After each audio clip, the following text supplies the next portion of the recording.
লখিমপুৰ বাণিজ্য মহাবিদ্যালয়ত বৃহস্পতিবাৰে দ্বিতীয় ডক্টৰ কমল বৰুৱা সৰণী সদৌ অসম আন্তঃ শিক্ষানুষ্ঠান কুইজ প্ৰতিযোগিতাখনি অনুষ্ঠিত কৰা হয়। মহাবিদ্যালয়ৰ শিক্ষা বিভাগৰ প্ৰয়াত অধ্যাপক ডক্টৰ কমল বৰুৱাৰ সৰণত তেখেতৰ সহধৰ্মিনী তথা অধ্যাপক ডক্টৰ অৰূপা দত্তৰ আৰ্থিক অনুদান আৰু লখিমপুৰ বাণিজ্য মহাবিদ্যালয়ৰ দ্বাৰা আয়োজিত এই প্ৰতিযোগিতাৰ দ্বিতীয় বৰ্ষৰ কাৰ্যসূচী আৰম্ভ কৰা হয় শ্ৰদ্ধাঞ্জলি অনুষ্ঠানে। অনুষ্ঠানত প্ৰয়াত ডক্টৰ কমল বৰুৱাৰ প্ৰতিচ্ছবিত মাল্যাৰ্পণ আৰু বন্তি প্ৰজ্বলন কৰে মহাবিদ্যালয়ৰ অধ্যক্ষ ডক্টৰ লোহিত হাজৰিকাই।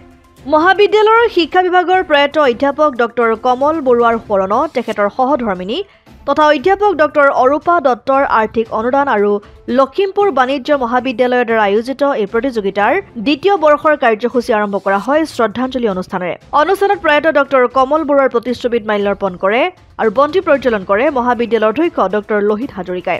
অনুষ্ঠানত ডক্টৰ কমল বৰুৱাৰ সহধৰ্মিনী তথা অধ্যাপক ডক্টৰ অৰূপা দত্তক সম্বৰ্ধনা জনাই অধ্যক্ষ ডক্টৰ লোহিত হাজৰিকা আৰু আয়োজক সমিতিৰ সমন্বয়ক অধ্যাপক কুলদীপ নাৰায়ণ দত্ত আৰু গ্ৰন্থাগাৰিক ৰুণজুন বৰুৱাই।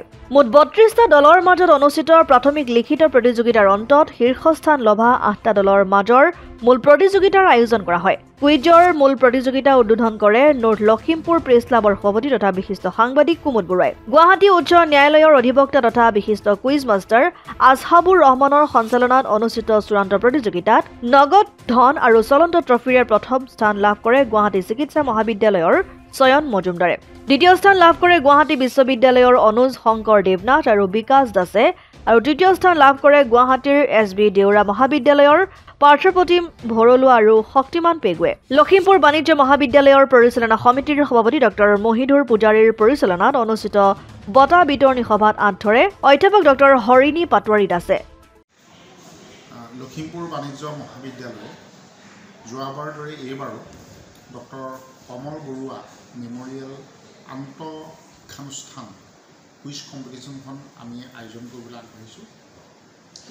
আমাৰ যোৱা বছৰ অসমৰ লগতে উত্তৰ পূৰ্বাঞ্চলৰ কেইবাটাও টীম আহিছিলে। এইবাৰ আমি অসমৰ ভিতৰতে সীমাবদ্ধ ৰাখিছোঁ।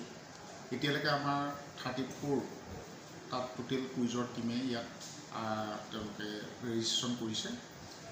আমাৰ উদ্বোধক হিচাপে আমি নিমন্ত্ৰণ কৰিছোঁ আমাৰ লখিমপুৰ প্ৰেছ ক্লাবৰ সন্মানীয় সভাপতি কুমুদ বৰুৱা ডাঙৰীয়াক আৰু আমাৰ কুইজ মাষ্টাৰ হিচাপে আছে আছাবুৰ ৰহমান ডাঙৰীয়া, তেখেতক হাইকোৰ্টৰ জ্যেষ্ঠ উকিল, তেখেতক সকলোৱে চিনি পায়। গতিকে এইখনে এটা আমাৰ আশাৰ বতৰা আনিছে। আমাৰ ডক্টৰ কমল বৰুৱা তেখেতে ইয়াত 1996 চনৰ পৰা শিক্ষকতা কৰিছিলে আৰু 2021 চনত তেখেতে ইয়াৰ পৰা দীঘলীয়া সম্বোধন কৰে। গতিকে তেখেতৰ স্মৃতিত তেখেতৰ পৰিয়াল আৰু আমাৰ লখিমপুৰ বাণিজ্য মহাবিদ্যালয়ৰ পৰিয়ালে মিলি আমি অনুষ্ঠিত কৰি আহিছোঁ। গতিকে মই ভাবোঁ ই আমাৰ কলেজখনৰ এটা শৈক্ষিক দিশৰ লগতে আমাৰ জ্ঞান পৰিসৰ বঢ়াই লগতে কমল বৰুৱাৰ প্ৰতি এভাগী শ্ৰদ্ধাঞ্জলি জ্ঞাপন কৰা হয়।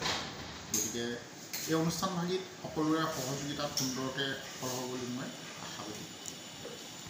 লখিমপুৰৰ পৰা ৰাহানুদ্দিন আহমেদৰ ৰিপৰ্ট, অসম আদিত্য। NKS হুণ্ডাইলৈ স্বাগতম। নৰ্থ ইষ্টৰ প্ৰথম GDSI 2.0 ফিচাৰ্ছ ডিলাৰ হৈছে NKS হুণ্ডাই।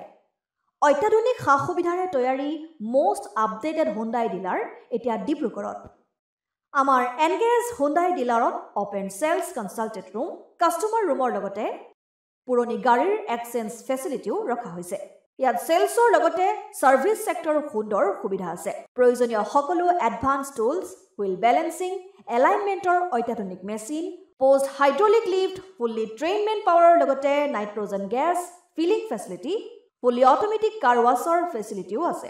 লগতে NKS হুণ্ডাই ডিলাৰে কাষ্টমাৰসকলৰ সুবিধাৰ্থে মোবাইল ছাৰ্ভিচ ভেনৰো ব্যৱস্থা ৰাখিছে, য'ত হাইড্ৰলিক লিফ্ট, ৱাছিং facility, wheel balancing, tyre pressure check কৰাৰ লগতে বহুখিনি সুবিধাই উপলব্ধ আছে।